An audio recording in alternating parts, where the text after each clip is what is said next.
یہ کہانی ایک ایسی ماں کی ہے جس نے زندگی کے سب سے کٹھن حالات میں بھی ہار نہ مانی اور اپنی قربانیوں اور حوصلے کے ذریعے اپنے بچوں کی تقدیر بدل دی۔ کراچی کے ایک چھوٹے سے محلے میں عائشہ نامی خاتون اپنے شوہر اور 2 بچوں کے ساتھ رہتی تھی۔ شوہر ایک فیکٹری میں ملازم تھے اور زندگی اگرچہ زیادہ خوشحال نہ تھی مگر گزر بسر ہو رہا تھا۔ عائشہ اپنے خوابوں کو بچوں کی آنکھوں میں دیکھتی اور ہر وقت سوچتی کہ وہ اپنے بیٹے کو انجینئر اور بیٹی کو ڈاکٹر بنائے گی، لیکن قسمت نے ایسا وار کیا کہ سب کچھ بدل گیا۔ ایک دن فیکٹری میں حادثہ ہوا اور اس کا شوہر دنیا سے رخصت ہو گیا۔ اس دن کے بعد عائشہ کی زندگی گویا اندھیرے میں ڈوب گئی۔ لوگ طرح طرح کی باتیں کرنے لگے۔ کچھ نے کہا اب یہ عورت بچوں کو کیسے سنبھالے گی، کچھ نے ترس کھایا اور چندہ دینے کی بات کی، لیکن عائشہ نے فیصلہ کیا کہ وہ کسی پر بوجھ نہیں بنے گی۔ اس نے خود سے عہد کیا، میں اپنے بچوں کو ان کے خوابوں تک پہنچاؤں گی، چاہے مجھے اپنی زندگی کی ہر خوشی قربان کرنی پڑے۔ ابتدا کے دن بہت مشکل تھے، کرایہ دینا تھا، کھانے کے لالے اور سب سے بڑھ کر بچوں کی پڑھائی جاری رکھنی تھی۔ عائشہ نے سلائی مشین پر کپڑے سینا شروع کیا، دن رات محنت کرتی، کبھی گاہک کے کپڑوں پر سوئی چلاتی اور کبھی بچوں کے بستے میں کتابیں رکھتی۔ کئی بار ایسا ہوا کہ کھانے کے لیے کچھ نہ تھا، مگر عائشہ نے بچوں کو کھلا کر خود بھوکی سوئی۔ محلے والے اکثر کہتے بی بی بچوں کو اسکول سے نکال لو، سلائی سکھا دو، لیکن عائشہ کا جواب ہمیشہ ایک ہی ہوتا، میری اولاد وہی کرے گی جو اس کے خواب ہیں۔ بیٹے کے خواب میں انجینئرنگ اور بیٹی کے خواب میں ڈاکٹر بننا تھا، اور عائشہ نے تہیہ کیا کہ وہ یہ خواب ضرور پورے کرے گی۔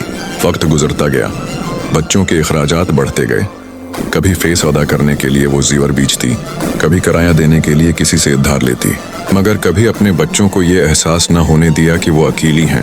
رات کے پچھلے پہر جب سب سو جاتے، عائشہ سلائی مشین پر کپڑوں کا ڈھیر سلائی کرتی۔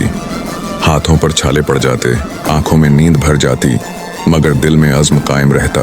بچوں نے بھی ماں کی قربانی کو ضائع نہ ہونے دیا۔ بیٹا ہر وقت پڑھائی میں لگا رہتا اور بیٹی دن رات محنت کرتی۔ ماں کے ہمت دلانے والے جملے ان کے کانوں میں گونجتے رہتے، تمہیں رکنا نہیں ہے، تمہیں وہ مقام حاصل کرنا ہے جس پر پہنچ کر لوگ تمہیں دیکھ کر کہیں کہ یہ ہمت والی ماں کے بچے ہیں۔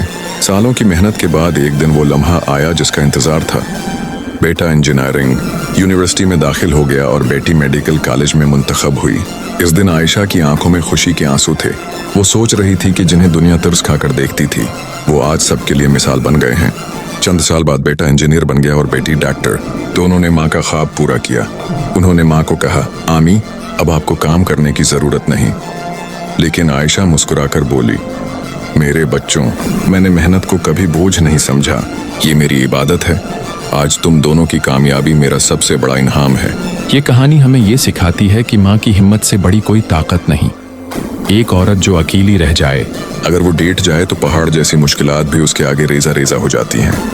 عائشہ جیسی مائیں ہی اصل ہیرو ہیں، جو اپنے خواب خود نہ دیکھتے ہوئے بھی اپنی اولاد کو خوابوں کی تعبیر دیتی ہیں۔